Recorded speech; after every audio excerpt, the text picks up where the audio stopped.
Hi,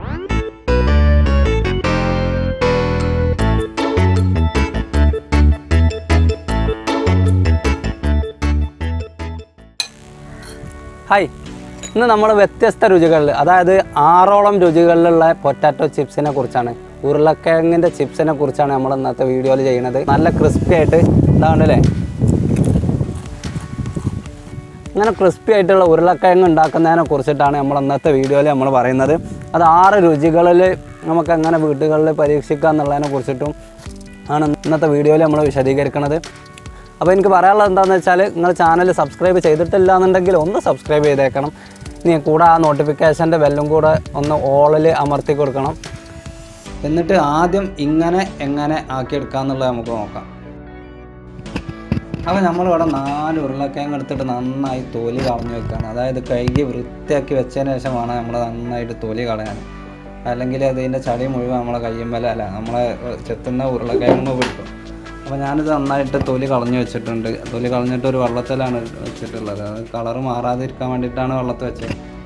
ഇനി ഒരു slicer ഉപയോഗിച്ചിട്ട് ഇത് നന്നായിട്ട് അരിഞ്ഞെടുക്കണം, ചെത്തിയെടുക്കണം. അപ്പോൾ എൻ്റെ വീട്ടിലുള്ള ഈ സാധനം, ഈ പൊട്ടിയ സ്ലൈസർ ആയതുകൊണ്ട് ഞാനത് ഉപയോഗിച്ചെന്ന് മാത്രം. കുറച്ചും കൂടി നല്ല സ്ലൈസർ, അതായത് ആ നുരയൊക്കെയുള്ള ബ്ലേഡ് ഉണ്ടെങ്കിൽ നന്നായിരിക്കും. ആ ലേസിൻ്റെ അതേ ഷേപ്പിൽ കിട്ടാൻ അത്രയും നന്നായിരിക്കും. അപ്പോൾ ഏകദേശം ഒരു ഈ തിക്നെസ്സിൽ വേണം നമുക്കിത് അരിഞ്ഞെടുക്കാൻ. തിക്നെസ് കുറയുന്നതിനനുസരിച്ച് അത്രയും നന്നാവും, അതിന് വേണ്ടിയിട്ടാണ്. അപ്പോൾ നമ്മൾ അരിഞ്ഞ് വെച്ചിട്ടുള്ള ആ സാധനമൊക്കെ കൂടി ഈ വെള്ളത്തിലൊരു പാത്രത്തിൽ വെള്ളം വെച്ചിട്ട് അതിലേക്ക് ഇട്ട് കൊടുക്കുക. അപ്പോൾ ഈ അരിഞ്ഞ് വെച്ച, ഞാനിപ്പോൾ ഒരു 4 ഉരുളക്കിഴങ്ങ് മാത്രമാണ് ഇത് കാണിക്കാൻ വേണ്ടിയിട്ട്. ഇത് ചെയ്യുന്ന മുഴുവൻ വൈഫും ഞാനിവിടെ ക്യാമറ പിടിച്ച് നിൽക്കുകയാണ്. ചെയ്യുന്ന മൊത്തം നമ്മൾ പെണ്ണുങ്ങളാണ്. ബാക്കിയുള്ള നമ്മൾ ഈ സംഗതികളൊക്കെ അങ്ങനെ ക്യാമറയിലൊക്കെ കാണിച്ചു തരാനും ബാക്കിയുള്ള പറയാനൊക്കെ നമ്മളുള്ളത്. അപ്പോൾ നമ്മൾ ഈ വെള്ളത്തിലിട്ട് വെച്ചാൽ നന്നായിട്ട് കുറച്ച് ഉപ്പ് വിതറി കൊടുക്കുക. ആവശ്യത്തിന് ഉപ്പ് വിതറിയതിന് ശേഷം നമ്മൾ ഒന്ന് കൈ കൊണ്ട് നന്നായിട്ട് ഇളക്കി കൊടുക്കണം. ഉപ്പ് നമ്മുടെ പാകത്തിന് ഉപ്പ് ആവുന്നതിന് വേണ്ടിയിട്ടാണ് ഇങ്ങനെ ചെയ്യുന്നത്. എന്നിട്ട് ഒരു 10 മിനിറ്റോളം നമ്മളിത് വെള്ളത്തിലിട്ടിക്കണം. അതിൻ്റെ സ്റ്റാർച്ചൊക്കെ ഒന്ന് കുറച്ച് ഒഴിവായി കിട്ടും. അതേപോലെ തന്നെ അതേപോലെ കുറച്ച് ഉപ്പ് കഴിയുമ്പോൾ പിടിക്കാനും കൂടെ വേണ്ടിയിട്ടാണ് അങ്ങനെ ചെയ്യുന്നത്.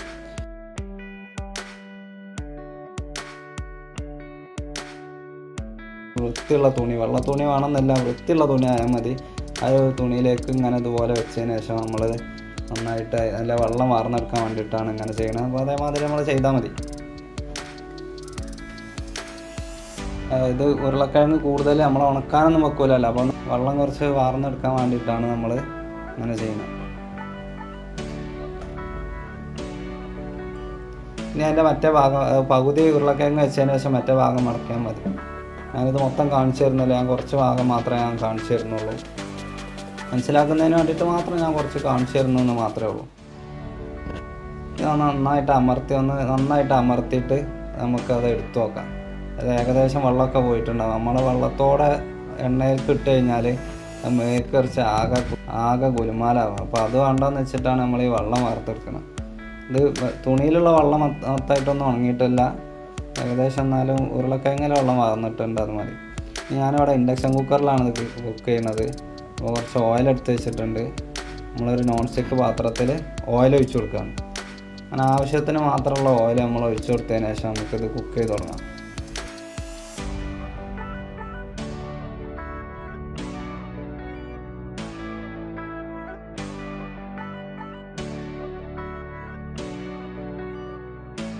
ഇനിയുള്ള ഈ കാര്യങ്ങളൊന്നും ഞാൻ പ്രത്യേകിച്ച് പറയേണ്ടതില്ല. നമ്മളത് ഓയിലേക്ക് അത്യാവശ്യം എണ്ണ ചൂടായതിനു ശേഷമാണ് നമ്മളത് ഇതിലേക്ക് ഇട്ട് കൊടുക്കുക. ഏകദേശം ഒരു കളറിലേക്ക് മാറുന്ന സമയത്ത് നമുക്ക് അതിൽ നിന്ന് വാങ്ങി വെക്കാൻ പറ്റും. അപ്പോൾ ഇതൊരു പാത്രത്തിലേക്ക് നമ്മൾ മാറ്റി വെക്കുകയാണ്. ഇത് ഞാൻ നേരത്തെ പറഞ്ഞ പോലെ ഞാൻ മൊത്തമായിട്ടൊന്നും കാണിക്കണില്ല, ഞാൻ കുറച്ച് ഭാഗം മാത്രമാണ് ഞാൻ ഇതിൽ കാണിക്കുന്നത്. അപ്പോൾ ഓയിലൊക്കെ ഒന്ന് വാർന്നു പോയതിന് ശേഷം നമുക്കിത് പാത്രത്തിലേക്ക് മാറ്റി വെക്കാം.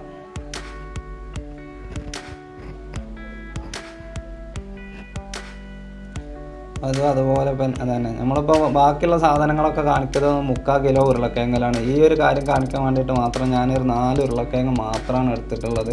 അപ്പോൾ നിങ്ങൾ എന്തുകൊണ്ട് അത്രയും ഉരുളക്കിഴങ്ങ് വന്നു എന്നുള്ളത് ഒരു സംശയം തോന്നരുതെന്ന് കരുതിയിട്ടാണ്.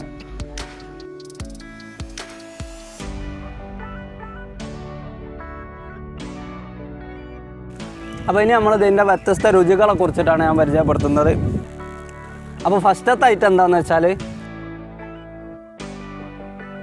നമ്മൾ ഉണ്ടാക്കിയിട്ടുള്ള ഇത് തന്നെയാണ് ഫസ്റ്റത്തെ, അതായത് ഉപ്പ് ചേർത്തിട്ട് ഇത് മാത്രം തിന്നാന്ന് പറഞ്ഞാൽ നല്ല ടേസ്റ്റ് ഉള്ളതാണ്. ഇതിൽ നമ്മളൊന്നും ചേർക്കേണ്ടതില്ല, നമ്മൾ ഉപ്പ് ഇട്ടിട്ട് ഉണ്ടാക്കിയിട്ടുള്ള ക്രിസ്പി ചിപ്സാണ് ഇതിൽ. അപ്പോൾ നമുക്ക് ഇത് തന്നെയാണ് ഫസ്റ്റത്തെ ഐറ്റം, നല്ല ടേസ്റ്റാണ്. ഇനി രണ്ടാമത്തെ ഐറ്റം ഇത് മുളക് പൊടിയാണ്, സാധാ മുളക് പൊടി. ഈ മുളക് പൊടിയാണ് നമ്മളെ ഫസ്റ്റത്തെ രണ്ടാമത്തെ ഐറ്റമായിട്ട് നമ്മൾ കാണിക്കുന്നത്. ഈ മുളക് പൊടിയാണ്. അപ്പോൾ കുറച്ച് ചിപ്സ് എടുത്തിട്ട് മുളക് പൊടി ഇട്ടിട്ട് ഇതൊന്ന് നന്നായിട്ട് മിക്സ് ചെയ്ത് കഴിഞ്ഞാൽ നമ്മളെ രണ്ടാമത്തെ ഐറ്റം റെഡി ആയിട്ടുണ്ട്. ഉഷാറാണ്. ഇനി മൂന്നാമത്തെ ഐറ്റമാണ് ഇതെന്താണെന്ന് വെച്ചാൽ ഗാർലിക് പൗഡർ, വെള്ളുള്ളിൻ്റെ പൗഡറും മുളക് പൊടിയും കൂടെ മിക്സ് ചെയ്തിട്ടുള്ളതാണ്. ഓൾറെഡി നമ്മളതിൽ ഉപ്പുണ്ട്, ആവശ്യത്തിന് ഉപ്പില്ലെങ്കിൽ മാത്രം നമ്മൾ ഉപ്പ് മിക്സ് ചെയ്താൽ മതി. അപ്പോൾ നമ്മൾ കുറച്ച് ചിപ്സ് കൂടെ എടുക്കുകയാണ്.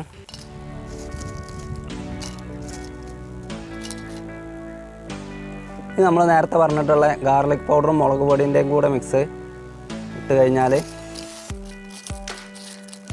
അതും അതുപോലെ തന്നെ മിക്സ് ചെയ്യാം. ഒന്ന് ടേസ്റ്റ് നോക്കാം. എന്താല്ലേ നമ്മളെ മൂന്നാമത്തെ ഐറ്റം അതാണ്, വെറൈറ്റി. ഇനി നമ്മളെ നാലാമത്തെ ഐറ്റമാണ് ഈ കാണുന്നത്. ഇതെന്തൊക്കെയെന്ന് വെച്ചാൽ ജീരകം പൊടിച്ചത്, കറിവേപ്പില പൊടിച്ചിട്ടുള്ളത്, പിന്നെ ഓൾറെഡി നമ്മളെ കയ്യിൽ ഉപ്പുണ്ട്, അതും കൂടെ മിക്സ് ചെയ്തിട്ടുള്ളതാണ്. കുറച്ച് മുളക് പൊടി, കൂടുതൽ മുളക് പൊടി ഇല്ല, കുറച്ച് മുളക് പൊടി, ജീരകം, കറിവേപ്പില, അതും കൂടെ മിക്സ് ചെയ്തിട്ടുള്ളതാണ് നമ്മളെ നാലാമത്തെ ഐറ്റം. ഇതിന് വേണ്ടി കുറച്ച് അതുപോലെ ചിപ്സ് എടുത്ത് അത് കുറച്ച് മിക്സ് ചെയ്താൽ മതി. എല്ലാത്തിനായിട്ട് ഒന്നും കൂടി ഒന്ന് വെറൈറ്റി, ഇതാണ് വെറൈറ്റി.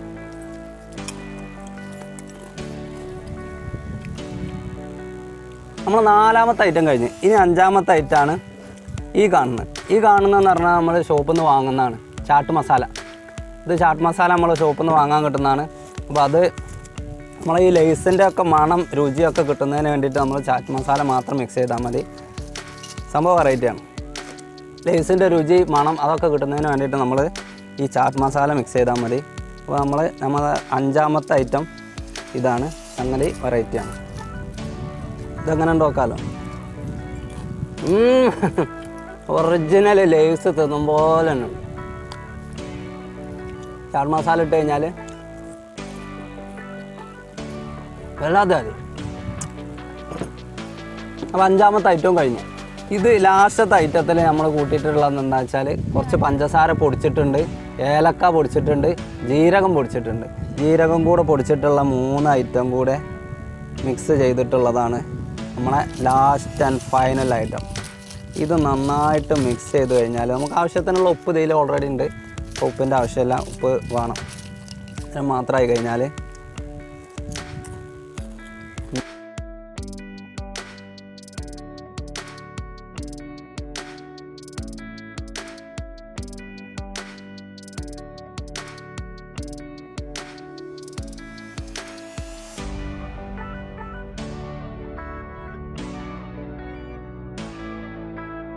അപ്പോൾ നമ്മൾ ഇന്നത്തെ 6 വ്യത്യസ്ത രുചികളിലുള്ള പൊട്ടാറ്റോ ചിപ്സുകളെ ഞാൻ നിങ്ങൾക്ക് പരിചയപ്പെടുത്തി തന്ന്. തീർച്ചയായിട്ടും വീട്ടിൽ ട്രൈ ചെയ്ത് നോക്കണം. പൊട്ടാറ്റോ ചിപ്സ് എല്ലാവരും ഉണ്ടാക്കിയിട്ടുണ്ടാകും, പക്ഷേ ഇതുപോലെ വ്യത്യസ്ത രുചികളിൽ ആരും പക്ഷേ ഉണ്ടാക്കിയിട്ടുണ്ടാവില്ല. അപ്പോൾ തീർച്ചയായിട്ടും വീട്ടിൽ ട്രൈ ചെയ്യണം. ഈ വീഡിയോ ഇഷ്ടപ്പെട്ടിട്ടുണ്ടെങ്കിൽ ലൈക്ക് ചെയ്യണം, ഇഷ്ടപ്പെട്ടിട്ടില്ലെങ്കിൽ ഡിസ്ലൈക്ക് ചെയ്തിട്ട് എന്തെങ്കിലും അഭിപ്രായങ്ങൾ, നിർദ്ദേശങ്ങൾ, പോരായ്മകൾ പറയേണ്ടതുണ്ടെങ്കിൽ താഴെ കമൻറ്റായിട്ട് രേഖപ്പെടുത്തിയതിന് ശേഷം നമുക്ക് മറ്റൊരു വീഡിയോയിൽ തീർച്ചയായും അടുത്ത തവണ കാണാം. ബൈ.